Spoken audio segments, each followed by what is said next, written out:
জোর পূর্বে জেনে আমার ভাইপোকে ভরে রেখেছিল প্রায় 42 দিন, কিছু কম বেশি।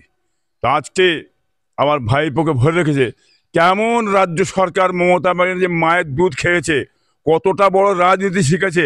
হ্যাঁ, ক্ষমতা কেমন আমার ভাইপোকে ওই জেলে বন্দি করে রাখতে বলুন, 1 সপ্তাহ রাখতে বলুন দেখি।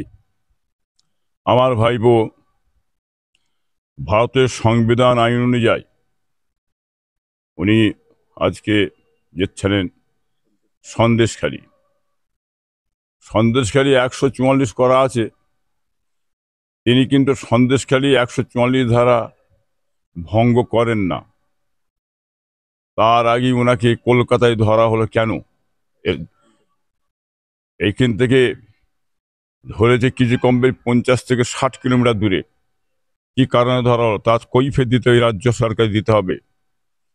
আজকে যে জায়গায় সন্দেশখালীতে যে জিনিসটা ঘটেছে শাহজাহান মোল্লাকে নিয়ে, আজকে আপনি দেখুন সেই জায়গায় সমস্ত গেছে, বিজেপির নেতারা গেছে, কংগ্রেসের নেতারা গেছে, বামপন্থী নেতারা গেছে এবং তৃণমূলের নেতারা গেছে।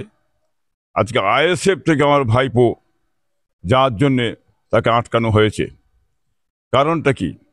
এটা তো বাংলার মধ্যে বুঝতে পারছেন কি বুঝলেন? মমতা নিজে স্বয়ং সরকার নিজে ভয় পেয়েছে। সেই জায়গায় আজকে মা বোনেদের উপর যে অত্যাচার জুলুম হয়েছে, তাদের ইজ্জত হানি হয়েছে এবং ঘর থেকে মানুষকে বেরোতে দেয়নি। হ্যাঁ, যার কারণে সেই এলাকায় যে মানুষ যাতে সুস্থ থাকে, মানুষ যাতে ন্যায়ের প্রতি একটা মানুষের আশা থাকে, কি বুঝলেন? আজ আইএসএফ থেকে যাচ্ছে, তাকে আটকানো হয়েছে। দেখুন একটাই কারণ, আরেকটা কারণ আছে যে ডায়মন্ড হারবারে আমার ভাইপো অভিষেকের বিরুদ্ধে দাঁড়াবে বলেছে। এতেই কিন্তু মমতার ঘুমটা হারাম হয়ে গেছে। কি বুঝলেন? এই হিংসা করে যত রকম প্রশাসন দিয়ে আইএসএফকে আটকাবার জন্য, এই ভাইপোকে আটকাবার জন্য এই ছক চালাচ্ছে। আগেবারও সংবিধান আইনের বাইরে কাজ করে জোর পূর্বে জেনে আমার ভাইপোকে ভরে রেখেছিল প্রায় 42 দিন, কিছু কম বেশি। তা আজকে আমার ভাইপোকে ভরে রেখেছে। কেমন রাজ্য সরকার মমতা ব্যানার্জি মায়ের দুধ খেয়েছে, কতটা বড় রাজনীতি শিখেছে। হ্যাঁ, ক্ষমতা কেমন আমার ভাইপোকে ওই জেলে বন্দি করে রাখতে বলুন, 1 সপ্তাহ রাখতে বলুন দেখি কেমন মায়ের দুধ খেয়েছে মমতা ব্যানার্জি। রাজ্য সরকার ভারতবর্ষ সংবিধান আইন যদি থাকে, সে আইনের বলে আমি আমার ভাইপোকে বার করলাম, আটকে রাখতে রাখার ক্ষমতা মমতা ব্যানার্জি নেই। চ্যালেঞ্জ করছি আমি আপনার সবার সামনে। এখনো চ্যালেঞ্জ করার, নিশ্চয়ই আমার চ্যালেঞ্জ করার ক্ষমতা আছে। কি বুঝলেন? আমি সংবিধান আইন মানতে চাই। সংবিধান আইন অমান্য করে জোর করে রাখতে হবে, উনি আইন মানতে চাইছে না। কি বুঝলেন? সেটাকে আমরা কেন শুনবো তেনার কথা? তিনি জনগণের মুখ্যমন্ত্রী হচ্ছে, জনগণ ভারতবর্ষের একটা সংবিধান আইন আছে, সেই আইনটা কোনো মেনে চলতে, আইন ভঙ্গ কেন করতে যাবেন? নিশ্চয়ই সরকার বন্ধ করবে আইন অনুযায়ী, 2 ঘন্টা 4 ঘন্টা 6 ঘন্টা বেঁধে রেখে ছেড়ে দেবে সময়ের আগে। সমস্ত যেটা ভারত সংবিধান আইন বলছে, উনি একভাবে রেখে দিয়ে ক্ষমতা ওনাকে কে দিয়েছে? কোন আইনে আটকাচ্ছে? আজকে বলুন, এবার দেখতে চাইছি আমি এবার চ্যালেঞ্জ করছি ওনার সঙ্গে, আমি ওনাকে বন্দি করে রাখুন আমার ভাই নওশাদ থেকে, কেমন পারে দেখি।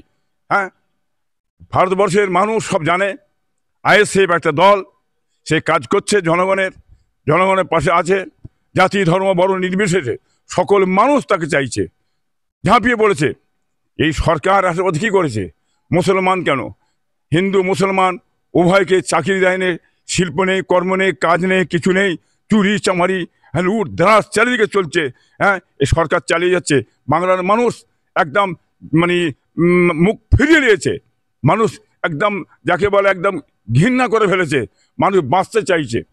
হ্যাঁ, ন্যায়ভাবে ভোট হোক, সঠিকভাবে ভোট হোক, তার জবাব কিন্তু আগামী লোকসভায় বাংলার মানুষ কিন্তু দিয়ে দেবে। আমি বলে দিচ্ছি, আপনি দেখে নেবেন। কি কারণে অ্যারেস্ট করা হচ্ছে? নওশাদ যাচ্ছে আপনার সন্দেশখালী, জনগণ সেই মানুষ, এলাকার মানুষ খুব বিপদে পড়াচ্ছে, অত্যাচারে পড়াচ্ছে, তাদের খোঁজ খবর নিতে যাচ্ছে আমার ভাইপো। কি বুঝলেন? যাতে মানুষ শান্তি পায়, তাদের আশ্বাস দিতে চাইছে যে আমরা পাশে আছি, নিশ্চয়ই থাকবো। হ্যাঁ, আশ্বাস দেওয়ার জন্যে জাতি ধর্ম বড় নির্বিশেষে যাচ্ছে, যার কারণে ওনাকে বন্দি করা হয়েছে, যাতে যেতে দিচ্ছে, ভয় পাচ্ছে বলে যেতে দিচ্ছে না। 60 কিলোমিটার দূরে কেন অ্যারেস্ট করেছে বাংলার মানুষ বুঝতে পারছেন না আপনারা? কি কারণ আমি জানি না, কারণ আমাকে শেখাতে হবে, জানাতে হবে আমাদের। জানে তো ওই ধারে পৌঁছে গেলে কি জিনিস ঘটবে, ওখানটাতে ভয়ঙ্কর জিনিস ঘটবে, তার আগেই ওনাকে এখানে আটকাচ্ছে। কারণ কি? ওরা যেতে দিতে চাইছে না, ভয় পেচ্ছে বলেই তো ওনাকে আটকাচ্ছেন। হ্যাঁ, আমরা চাইছি সংবিধান আইন অনুযায়ী কাজ হবে। সকলকে যত যত আছে এখানে, যত বিরোধী দল আছে, সমস্ত বিরোধী দলগুলোর উপরে অত্যাচার করে যাচ্ছে। তো এটা আজকাল নতুন তো নয়, গোড়া থেকে দেখে এসছেন তো আপনারা, এইভাবে কার্যকলাপ করে যাচ্ছে। জানেন না আপনারা এই আইন কানুন মানে? হ্যাঁ, ইনি একা থাকবো, কেউ না মাথা তুলে দাঁড়ায়, কেউ না দাঁড়াতে পারে।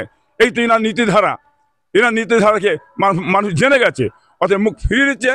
হ্যাঁ, ভয় পেচ্ছে আইএসএফকে, যার কারণে উনি আটকাতে চায় যাতে না যেতে পারে।